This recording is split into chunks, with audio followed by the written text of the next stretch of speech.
Sir இப்போ 2026 நடக்கிற தேர்தலில் திமுகவோட வாக்குறுதி மற்றும் அதிமுகவோட வாக்குறுதியில் பிரதான வாக்குறுதியாக அதிமுக மகளிருக்கு 10,000 சொல்லியிருக்காங்க, திமுக 8,000 ரூபா டோக்கன் சொல்லியிருக்காங்க. இது சம்மந்தமாக நீங்கள் என்ன சொல்ல விரும்புகிறீங்க? உங்களோட கருத்து என்ன சார்? தற்போது நடைபெற உள்ள 2026 சட்டமன்ற தேர்தலில் திமுக தேர்தல் அறிக்கை கொடுத்துருக்கு.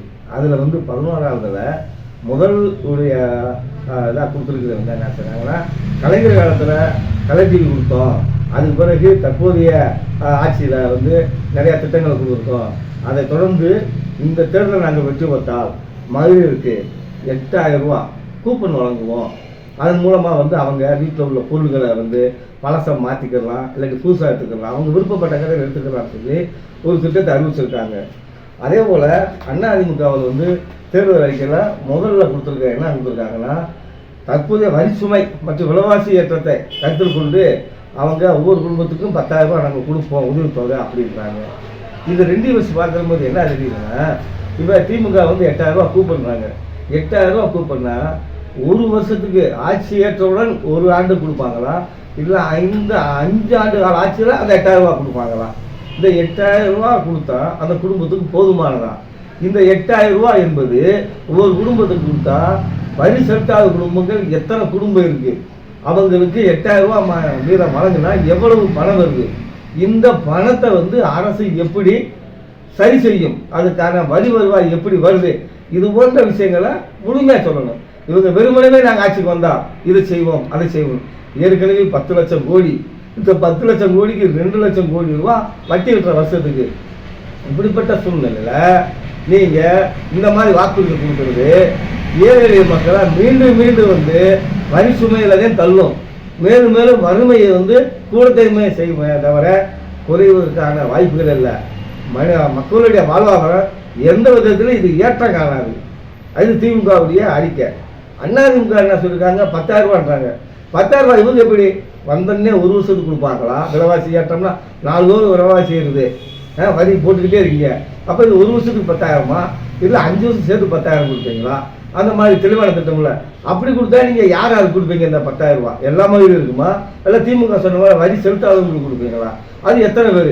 அதெல்லாம் நீங்கள் கால்குலேஷன் பண்ணிட்டு இத்தனை குடும்பங்களுக்கு நாங்கள் இவ்வளோ ரூபா கொடுப்போம்ன்ற தெளிவான நீங்கள் ஒரு இதை கொடுக்கல. நீங்கள் அப்படி தெளிவாக கொடுத்து இதற்காக ஆகக்கூடிய செலவு எவ்வளவு, அந்த செலவை எப்படி நீங்கள் சரி பண்ணுவீங்க, அதுக்கான வருவாய் எங்கிருந்து வரும், இது போன்ற தொலைநோக்கு பார்வையோட எந்த விதமான விஷயங்களையும் சொல்லாமல் ஏழை மக்களுடைய வறுமையை நீங்கள் பயன்படுத்தி அவங்களுக்கு பொய்யான கவர்ச்சிகரமான அவர்களை ஏமாற்றும் வகையில் இந்த மாதிரி நீங்கள் அறிக்கை கொடுத்துருக்குதான் நாங்கள் கருதுகிறோம்.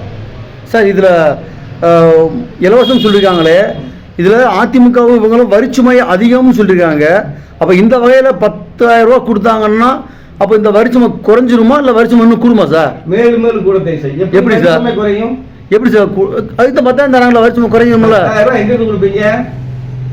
10,000 ரூபா ஒரு குடும்பத்துக்கு கொடுக்குறீங்க, எத்தனை குடும்பத்துக்கு கொடுக்குறீங்க, எவ்வளவு கோடி வருது, இந்த பணம் எங்கிருந்து வரும்? கடனை வாங்குவீங்க, அந்த கடனுக்கு யார் வட்டி வெட்டுறது? நீங்கள் கடனும் வாங்குவீங்க, அதுக்கு வட்டி வெட்டுறதுக்கு மக்கள்கிட்ட வரியை போடுவீங்க. அப்போ வரி சுமையும் கூடும்ல, விலைவாசி ஏறும், வரியும் கூடும்ல. தற்போது உள்ள சூழ்நிலையில் போர் காரணமாக இன்னைக்கு எல்லாம் விலைவாசி ஏறிட்டு வருது. இன்னைக்கு கேஸ் தட்டுப்பாடு இல்லைன்னு சொல்கிறாங்க மத்திய அரசு, ஆனால் கேஸ் தட்டுப்பாடு ஆகுது. முதல்ல பதிஞ்சா 3 நாள், இன்னைக்கு 25 நாள் கழிச்சு பதிய சொல்கிறாங்க. பதிஞ்சா அங்கிட்டு எவ்வளோ நாள் கிடைக்கும்ன்ற உத்தரவாதம் இல்லாமல் இருக்குது. இது போன்ற சூழ்நிலையில் மக்களை மேலும் மேலும் வாட்டி வதைக்கக்கூடிய சூழ்நிலை இருக்குது.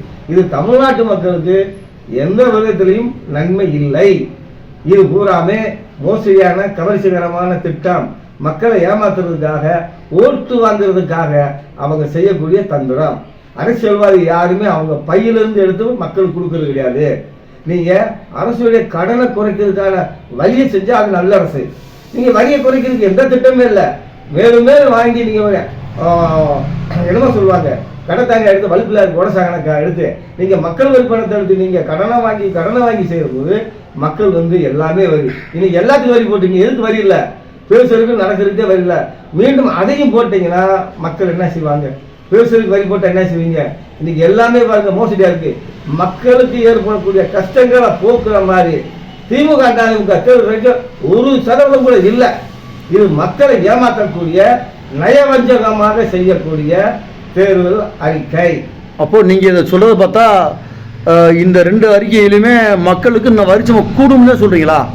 ஆமா, இன்றைக்கு உள்ள தமிழக அரசியலை பொறுத்தவரை திமுக அதிமுக இன்னும் சில அரசியல் கட்சிகளும் இலவசம் அறிவிக்கிறாங்க. இலவசம் அறிவிக்கிற போது அந்த இலவசத்துக்கான மொத்த திட்ட மதிப்பீடு குறித்த தகவல் மக்களுக்கு வழங்கப்பட வேண்டும். நீங்க மக்களுக்கு நான் இதை செய்யறேன்னு சொல்றதை விட மக்கள் எங்களுக்கு இது வேணும்னு கேட்கிறாங்களே அந்த திட்டத்தை நீங்க நிறைவேற்றுங்க. இலவசம்னா எல்லாத்துக்குமா இலவசம்? இலவசம் என்பது ஏன் வறுமை கூட்டுக்களை நம்ம நீங்க எடுத்து கொடுக்க மாட்டீங்க? சாதாரணமான ஒரு விவசாயிக்கு 1 ஏக்கர் 2 ஏக்கருக்கு இலவச மின்சாரம் கொடுக்க மாட்டீங்க. கேட்டா பதியணும்ன்றீங்க. வருஷக்கணக்கில் ஏன்னா வசதியானமே பணம் கட்டி தக்கல் முறையில் வாங்கிடுறான். அது 50 ஏக்கர் 100 ஏக்கர் 500 ஏக்கர் நிலத்துக்கு தண்ணி அவர் இத்தனை ஹெச்பி மோட்டார் போடும் சட்டம் இருக்கு. ஆனா அவங்க போடுறது கூடுதலா போடுறாங்க. இதை யார் கண்டுபிடிக்கிறது? யாரும் கண்டுபிடிக்கிறதில்ல. சம்பந்தப்பட்ட அதிகாரிகள்லாம் பேசாம போயிடுறாங்க. இதனால விவசாயிகளை விளையக்கூடிய பொருள்களை பெரும் முதலாளிகள் விலையை குறைச்சு கொடுக்குறாங்களா? இல்லை. ஆனால் எந்த வேலை பார்த்தாலும் இந்த இலவசம் என்பது ஏழை மக்களுக்கு பயன்படுவதில்லை. இந்த இலவசங்களை வசதி படுத்தவர்களே அதிகமாக அனுபவிக்கக்கூடிய ஒரு சூழ்நிலை வருது. இதனால மக்களுக்கு மேலும் மேலும் வரி சுமை தமிழ்நாடு கடன் பெற்றுக்கொண்டே இருக்கு. இதே நிலை நீடித்தால் தமிழகம் மீண்டும் ஒரு சோமாலியா நாடு மாதிரி மாறக்கூடிய சூழ்நிலை இருக்கு. சார் நீங்கள் எதை சொல்றீங்க? ஆனால் பொது வழியில் பொதுமக்கள்கிட்ட கேட்கும்போது மகளிர், அதுவும் குறிப்பாக மகளிர்கிட்ட கேட்கும்போது இந்த இந்த இந்த இலவச சலுகை எங்களுக்கு அத்தியாவசிய சலுகை அப்படின்னு சொல்லி நம்ம டிவியில் பார்க்குறோம், விளம்பரம் பார்க்குறோம். அவசியம் எங்களுக்கு தேவை, எங்களுக்கு வேணும் அப்படின்னு சொல்கிறாங்களே, இதை பற்றி நீங்கள் பொதுமக்களுக்கு ஏதாவது சொல்ல விரும்புகிறீங்களா?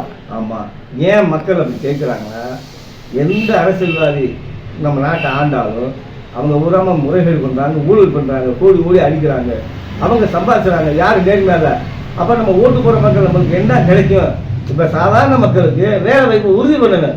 ஒரு விவசாய கூலியாக இருந்தாலும் சரி, ஒரு படித்த பட்டதாரிகளுக்கு வேலை வாய்ப்பு கொடுத்தீங்கன்னா அவங்க வேலை வாய்ப்பு செஞ்சு யாரும் எதிர்பார்க்க மாட்டாங்க, கையேந்த மாட்டாங்க. நீங்கள் வேலை வாய்ப்பும் கொடுக்க மாட்டீங்க, எந்த மக்களுக்கு தேவையான அடிப்படை வசதி செய்ய மாட்டீங்க. ரேஷன் கடையில் ஏழை முதல் பணக்கார வரை எல்லாருமே அரிசி வாங்குறாங்க. இது எப்படி சமமாகும்? ஒரு இல்லாதவனுக்கு ஏன் வறுமை கொடுக்கலன்றீங்க?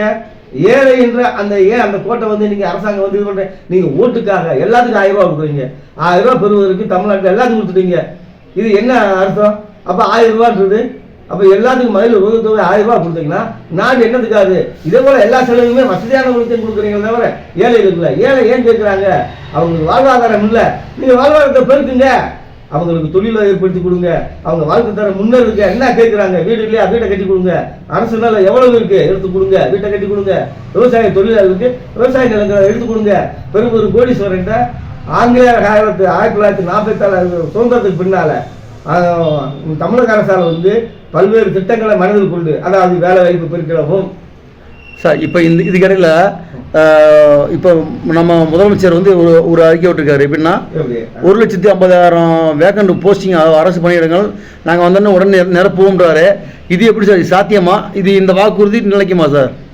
இது சொல்லுவதற்கு நல்லா இருக்கு, நாங்கள் அத்தை விரும்புகிறோம்.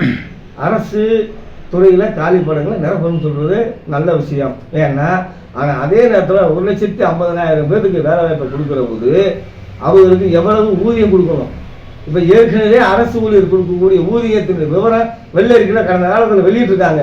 அதில் பெரும்பான்மையான பகுதி அரசு ஊழியர் சம்பளத்துக்கே போயிருது. இப்போ அரசு ஓய்வூதிய திட்டம், உறுதியளிக்கப்பட்ட ஓய்வூதிய திட்டம் கொண்டு வராங்க. அதாவது 23 வருஷமா நிறுத்தி வைக்கப்பட்ட திட்டம். ஏன் நிறுத்தி வச்சாங்க? அந்த பென்ஷன் ஓய்வு திட்டத்தை எதுக்கு நிப்பாட்டாங்க? மக்கள் வரி பணத்தை கூட அவங்களுக்கே கொடுக்க வேண்டியது இருக்கு. இன்னைக்கு ஒரு விவசாய நிலத்தில் ஒரு கூலி வேலை செய்யறான், 500 ரூபாய் சம்பளம்னா 500 ரூபாய் வாங்கிட்டு போறேன். அதோட அவனுக்கு அந்த விவசாயிக்கு எந்த சம்மந்தம் இல்லை. ஆனால் அரசுல வேலை பார்க்கிற போது அவங்களுக்கு பணியாளர்கள் எல்லாமே இருந்து சம்பள உத்தரவாதம் இருக்கிற போது அவங்களுடைய பணி நேரத்தில் 8 மணி நேரம். எந்த அரசு ஊழியராவது தன் கடமையை சரியா செய்யறாங்களா? அரசு ஊழியர் அனைவரும் தன் கடமையை சரியா செஞ்சா இன்னைக்கு நாடு முன்னேறுங்க சார். ஆனால் எத்தனை பேர் போட்டாங்க? 5 பேர் இருக்கிறது அதே வேலை தான் நடக்குது, 50 பேர் இருக்கிறது அதே வேலை தான் நடக்குது. அப்போ நீங்கள் அரசு ஊழியர்களை நியமனம் பண்ணுறது பெருசு இல்லை, அந்த அரசு ஊழியர்களை சரியான முறையில் வேலை வாங்கணும். அவங்க சரியான முறையில் இந்த நாட்டுக்கும் இந்த மக்களுக்கும் அவங்க சேவை செய்யணும். அந்த மாதிரி ஒரு தொலைநோக்கு திட்டத்தை உருவாக்கிட்டு அப்புறம் இந்த வேலை வாய்ப்பை நீங்கள் போடுங்க. நன்றி சார். அடுத்து வரும் தேர்தலில் சந்திப்போம். மீண்டும் இந்த 2026 வர ஆட்சி மக்களுக்கு நல்லது செய்கிறதுக்காக நம்ம நம்புவோம். நன்றி.